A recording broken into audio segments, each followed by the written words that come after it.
CMR Shopping Mall, one-stop destination for festive fashion. Lucky winner మీరేనేమో చూసుకోండి. మళ్ళా ఇంతమంది మరి పనులన్నీ బంద్ చేసుకొని ఎల్లుండి నుంచి నిజానికి బతుకమ్మ పండుగ శురు అవుతుంది.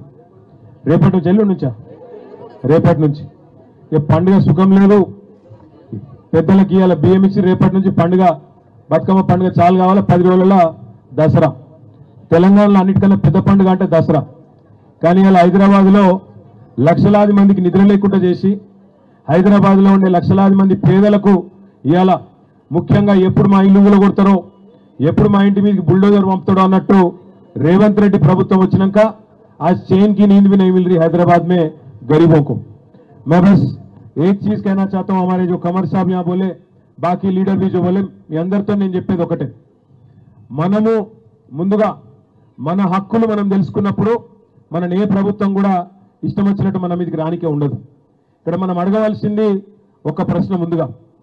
సరిగ్గా 10 నెలలు అయింది రేవంత్ రెడ్డి అడిమారి గుడి దెబ్బల ముఖ్యమంత్రి అయిపోయి 10 నెలలు అయింది. హైదరాబాద్లో మీరు ఎవ్వరు ఓట్లు వేయలే. అంబర్పేటలో మీరు అందరూ వెంకటేశ్వరకే వేసిర్రు. హైదరాబాద్లో మొత్తం మనకే వేసిర్రు. అందుకే హైదరాబాద్ మీద పగబట్టిండు. ఏమో నాకు ఒక్కరు ఓట్లు వేయలే. ఈ గరీబ్ వాళ్ళందరూ కాంగ్రెస్ ఖిలాఫ్ ఉన్నారు, ఇట్లనన్నా వేసి వీళ్ళను కూలగొట్టి ఆగం చేయాలి మీ బతుకులని చెప్పి ఇలా పగబట్టిండు రేవంత్ రెడ్డి. కానీ ఒక్కసారి యాద్ చేసుకోండి, ఏం చెప్పిండు 10 నెలల ముంగట? అప్పుడు ఇక్కడ ప్రచారంకి వచ్చిండు, తిరిగిండు, ఏం చెప్పిండు? కేసీఆర్ 2000 పింఛన్ ఇస్తుండు, ఇంట్లో అవ్వను అయ్యను ఇద్దరు ఒకరికే ఇస్తుండు, ముసలవ్వకో ముసలోన్కో.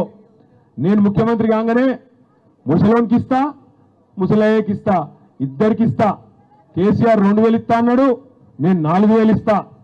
అవ్వకేమో అత్తకేమో 4000, కోడలుంటే కోడలకు 2500, 2500 ఇస్తా. చెప్పిండా లేదా ఇవన్నీ? 6 గ్యారెంటీలు అన్నాడా? ఇంటింటికి దస్కత్ పెట్టి పంపించిండా? వచ్చినాయా 2500? 4000 వచ్చినాయా? వచ్చినాయండి సీక్రెట్కి ఇక్కడ ఏమన్నా రాకపోతే రాలేని గట్టిగా ఇప్పుడు వచ్చినాయా రాలేదా? కేసీఆర్ 1,00,000 రూపాయలు ఇస్తుండే లగ్గం చేసుకుంటే పేదోళ్ళు, నేను మీదకెళ్ళి తులం బంగారం ఇస్తా అన్నాడు. వచ్చిందా తులం బంగారం? తులం ఇనుమని వచ్చిందా మీకు? బంగారం రాదు, ఇనుము రాదు, మన్ను కూడా రాదు. ఇంకెన్ని కథలు చెప్పిండు? రైతులకు కేసీఆర్ 10,000 ఇస్తుండు, నేను 15,000 ఇస్తా అన్నాడు. ఇచ్చింది ఎవరికైనా రైతులకు? 6 గ్యారెంటీలు 100 రోజులు అన్నాడు, 300 రోజులు అయింది, 300 రోజులు అయింది ఇప్పటికి. ఎవడు అడిగిండు అసలు నేను మూసి ప్రాజెక్ట్ చేయమని? గరీబులకు 2500 ఇస్తాను, అది ఈమని అడుగుతున్నారు.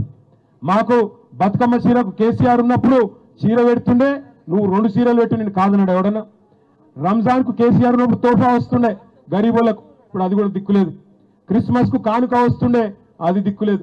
సర్కార్ దవాఖాన కాంపుకోతే కేసీఆర్ కిట్ ఉంటుండే, అందులో అన్ని సౌలతులు ఉంటుండే, ఇప్పుడు అది కూడా బంద్ అయింది. ఒకటి కాదు, బతుకమ్మ చీరలు వచ్చినాయని అడుగుతుండు సీనన్న. ఇదివరకు మంచిగానే ఉన్నాయా చీరలు? బాగాలేకున్నానా? బాగానే ఉన్నానా? ఇప్పుడు చీర లేదు, రైతు లేదా? రేవంత్ రెడ్డిని నమ్ముకుంటే 5 పోతాయి ఆయన. నేను మిమ్మల్ని అడిగేది ఒక్కటే, గరీబులకు పని చేయమని గద్దెనెక్కిస్తే గద్దెలెక్క అయ్యాల గరీబుల ఇల్లు గుల కొడతా, నేను మిమ్మల్ని ఖతం చేస్తా, మిమ్మల్ని రోడ్డు మీద వాడేస్తా అంటే చూసుకుంటా ఊకునేందుకు మేము ఇవ్వాలని కూడా సిద్ధంగా లేము. మీతో పాటు భుజం కలిపి మేమే ఇక్కడికి వచ్చి అడ్డుకుంటామనే మాట కూడా నేను విజ్ఞప్తి చేస్తా ఉన్నా. దయచేసి మీరు ఐకమత్యంగా ఉండండి. సుమన్ టీవీలో మీ పర్సనల్ అండ్ బిజినెస్ ప్రమోషన్స్ కోసం కింది నెంబర్కి కాంటాక్ట్ చేయండి.